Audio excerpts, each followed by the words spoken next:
So, Jason, explain to me the thought behind NextGen. NextGen is actually the answer to a bunch of problems that we've been hearing in the market. As we've gone through and market tested what we're doing and looking for product market fit, we've been talking to a lot of teachers, and we've been focused on what we call hashtag teacher time. So it's a really interesting problem to have, where most companies build services to make sure that the IT runs as IT would in any other industry. The problem that we have in schools is that it's not any other industry, right? So teachers have a focus and a dedicated time to be able to do certain things. And one of the problems that we see is the fundamental issues go wrong inside the classroom. So without disrupting the classroom, how can we deliver those services? So NextGen is a modular approach to delivery into a school or multi-academy trust. But at the heart of it is how we work with teachers and how we build teacher time into it. So we deliver everything through chat, for example. 70% of our calls are now delivered through chat, which means teachers don't have to go out and use a telephone, send an email, wait a while for a response. So it's really kind of trying to drive a cost-effective solution into schools that helps them to kind of platform into focusing on what they do well, which is educate. What are your thoughts for AI in education?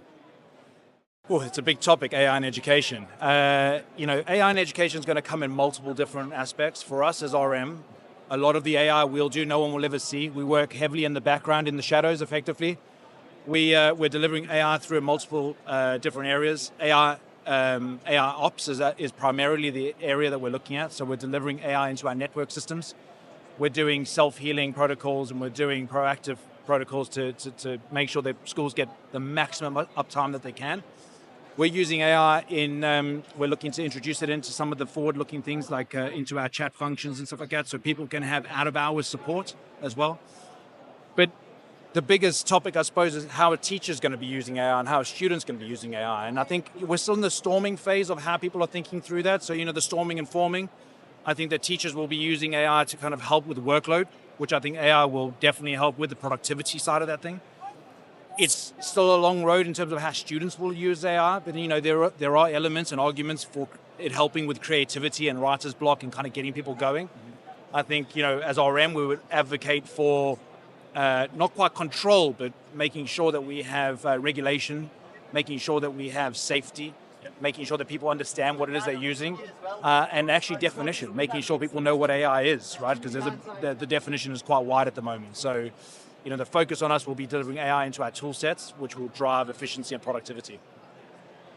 And looking for the year ahead, what's your vision? What's the plans for RM technology in 2025? The year ahead is very exciting for us. 2025, we're hoping to kind of build on the growth that we had in 2024. Our 4 business units are going great guns, so I think that'll be really interesting. RM technology as a whole will be focusing on new product launches. So NextGen has just come out. We're launching that. We've got good success at the moment. CC5, Community Connect 5, will be launching soon.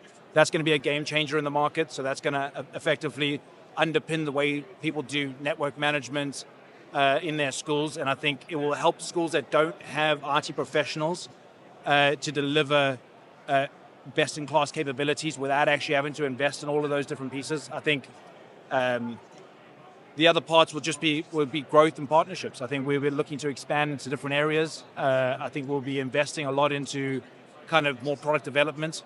And the team, I think that we're working with, the employees at RM are fantastic. We all drive from the specific culture of doing good in education. And I think it's coming through in the products that we're selling. And in terms of education as a landscape, what are you most passionate about? I think education and landscape is an interesting question, because I'm not passionate about any specific topic, although I have my favorites, maths and science. I think actually I'm interested in the way that people are learning. So there are so many different avenues to learning right now. We have the mainstream schools teaching mainstream sort of products. We have things like Montessori schools teaching from learning, learning from doing. We have schools like the New School, which is a new way of learning where children have more freedom to run in between different classes and have time to learn subjects they want to learn. And I think focusing on the nuances and the differences between children and the way that we learn is actually almost as important as what we learn. So I think the model is evolving rapidly, and we're seeing a lot more kind of online learning, AI learning, learning by doing, and I think it's just not mainstream now. So I think that is the part that excites me the most in terms of how will those come to fruition, and how will we see those people as they grow older? What will they come to do for the world? Brilliant. Thank you very much for your time. Thanks.